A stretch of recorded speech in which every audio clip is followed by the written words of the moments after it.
अंबडचे मंडळ अधिकारी विलास राजपूत यांचा सेवापूर्ती व कार्यगौरव सोहळा उत्साहात मान्यवरांच्या उपस्थितीत गौरव। नमस्कार, आपण पाहत आहात मराठवाडा सतर्क न्यूज।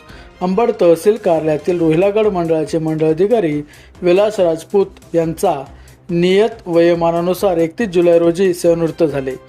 त्यांच्या सन्मानार्थ अंबड तालुका तलाठी संघाच्या वतीने 30 जुलै रोजी अंबड तहसील कार्यालयात कार्यगौरव सोहळ्याचे आयोजन करण्यात आले। अध्यक्षस्थानी तहसीलदार सोमेश मोहिते होते। यावेळी नायब तहसीलदार भोजने, महेंद्र गिरगे, धर्माधिकारी झोरे तसेच जालना जिल्हा तलाठी संघाचे अध्यक्ष संदीप नरोडे यांची प्रमुख उपस्थिती होती।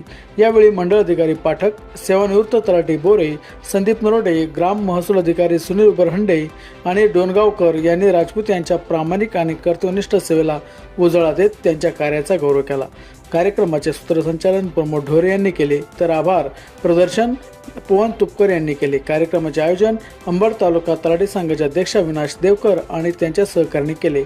अशाच अंबड, जालना आणि मराठवाड्यातील ताज्या, विश्वासार्ह आणि महत्त्वाच्या बातम्यांसाठी मराठवाडा सतर्क न्यूज चॅनलला सबस्क्राईब करा, व्हिडिओला लाईक करा आणि आपल्या मित्राला पर्यंत शेअर करायला विसरू नका।